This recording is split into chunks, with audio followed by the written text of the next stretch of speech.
Good morning. আজকে হচ্ছে 1 জানুয়ারি আর 2022 সাল এসে গেছে। সবাইকে হ্যাপি নিউ ইয়ার। তোমাদের সকলের যেন নতুন বছর খুব ভালো যায়, তার সাথে আমারও।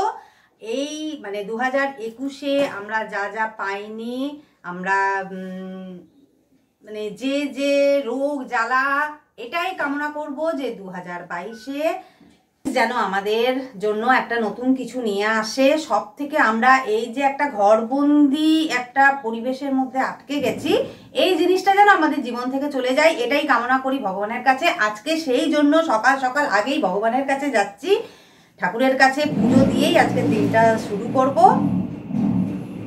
তো যাই হোক, ব্লগটা ঘর থেকে স্টার্ট করলাম। বছরের প্রথম দিন একটা ব্লগ বানাবো না, এটা তো হতেই পারে না। তাহলে চলো সোজা মন্দিরে গিয়ে তোমাদের সঙ্গে দেখা।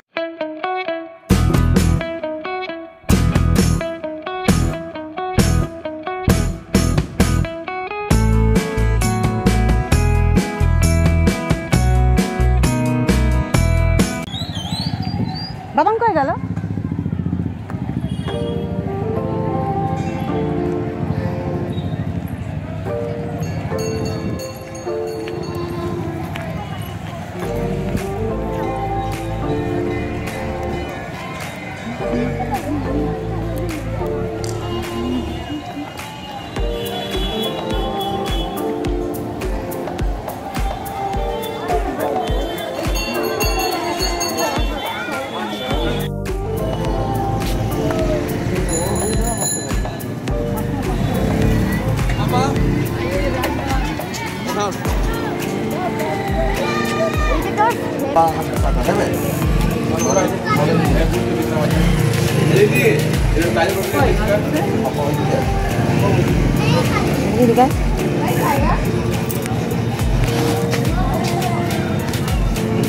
कितना बचा?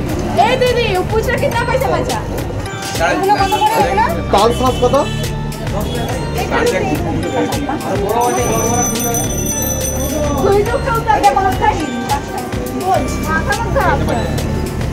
ताल साफ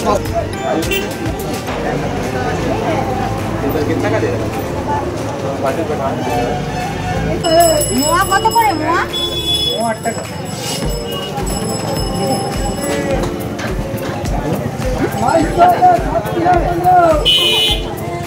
মোয়া 6 টাকা দিয়ে।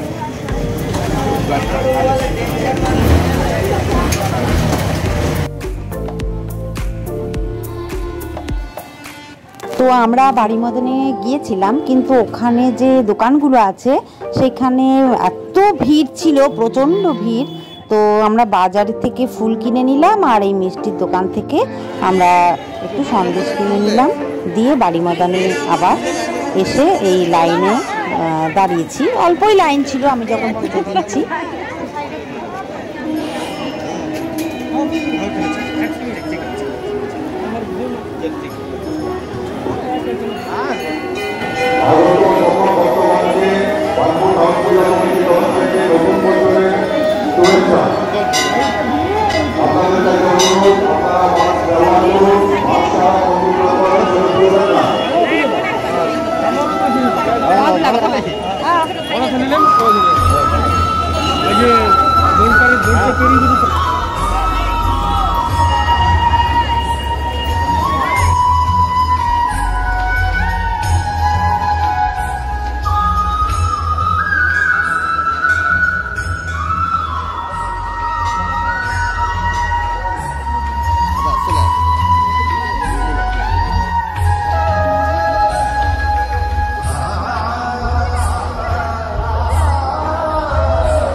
ভিড় হয়েছে, তো ভিড়ের জন্য অঞ্জলি টঞ্জলি ওইসব কোনো ব্যবস্থা নেই, জাস্ট ভিতরে ঢুকে একটু ফুল টুল দিয়ে দিচ্ছে ব্যাস অমনি পুজো। তো যাই হোক, অনেক দিন পর মা কালীর কাছে পুজো দিতে পারলাম। মানে এই মন্দিরটা আমাদের এমন যে একদম মানে ছোট থেকে আমাদের এইখানে এটা জড়িয়ে আছে, মানে একদম দূরে দূরে কোথাও যেতে পারতাম, কিন্তু এই মন্দিরে মানে মায়ের কাছে পুজো দিয়ে অনেকটাই আমাদের শান্তি হয়। তো মায়ের কাছে এটাই প্রার্থনা করলাম যেন এই বছরটা যেন ভালো যায় সবার। তো পুজো হয়ে গেল, দেখি এবার আর কী করি না করি। অনেক লোক আসছে, সবাই দেখছে, তাকাচ্ছে, তো সবাই বুঝতে পারছে কি হচ্ছে। তো ঠিক আছে, চলো দেখি।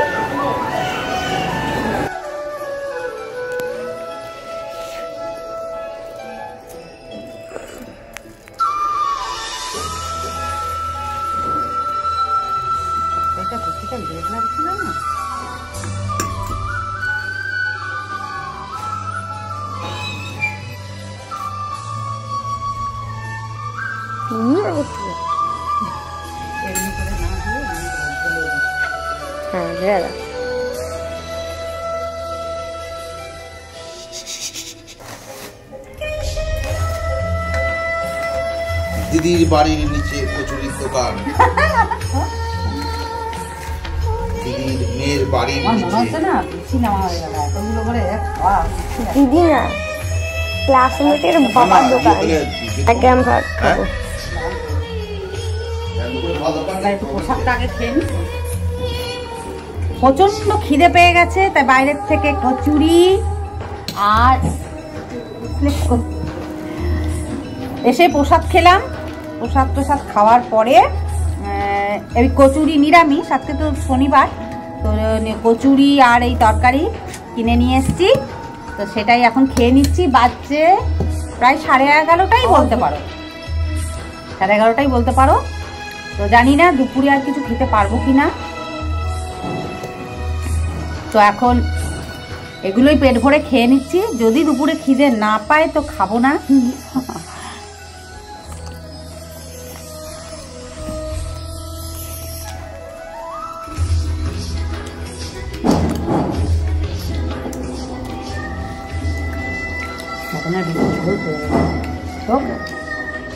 আমার কিছুই না, ভুলে বললাম ঝোল করে গেছে, তোকে একটু মটর দিয়ে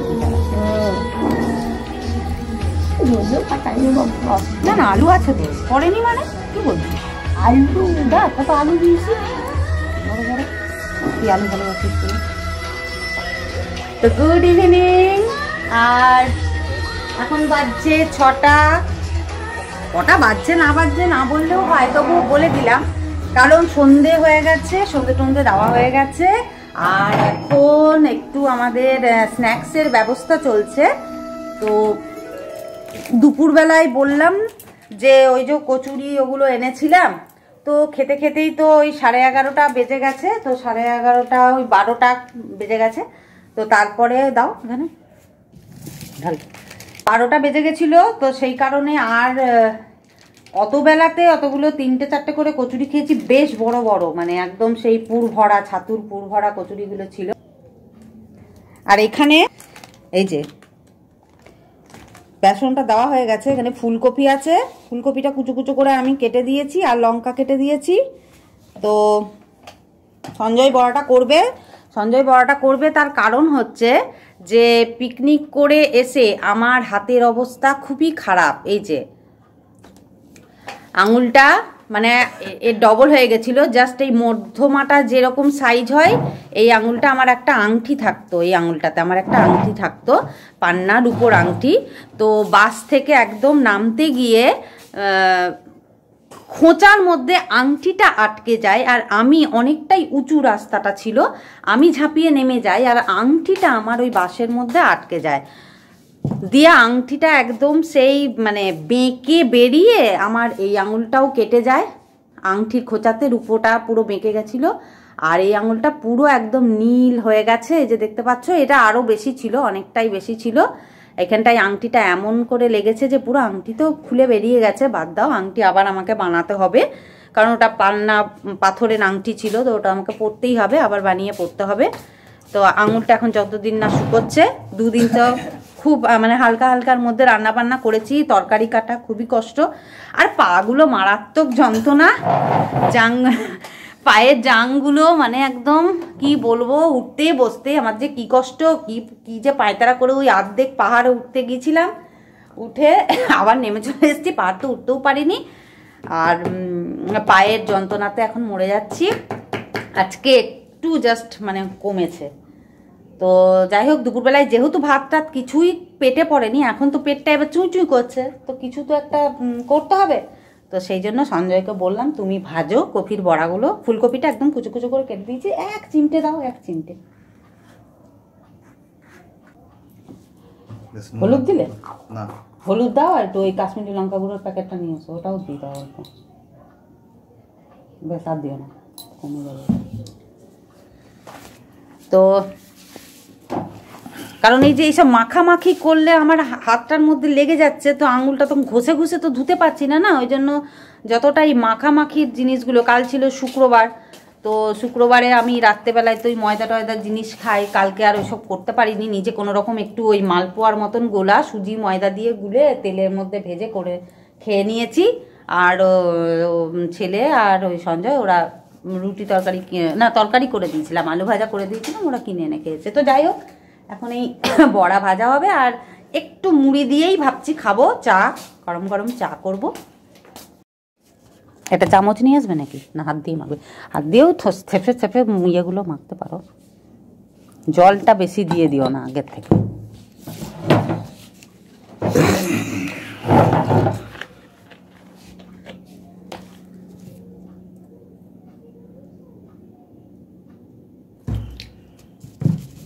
না আমি দিয়ে দেবো জলটা।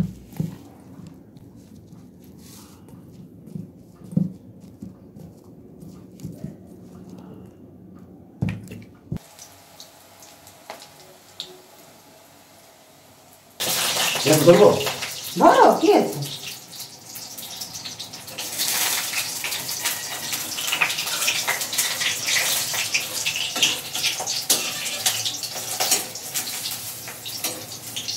আর এই হাতে ব্যথা আর পায়ে ব্যথার জন্য আমার পিকনিকের ব্লগটাও ছাড়তে দেরি হয়েছে। 1 জানুয়ারি আমি পিকনিকের ব্লগটা ছেড়েছি, 29 তারিখ পিকনিক ছিল, 30, 31, তারপরে ওটাও একটু আমার ছাড়তে লেট হয়ে গেছে, কারণ শরীরটা ভালো ছিল না। আর আজকের ব্লগটা দেখি যদি পারি তো কালকেই ছেড়ে দেবো, এডিট করতে যতটুকু টাইম লাগবে আর কি। এটা কোথায় রাখবো বলো?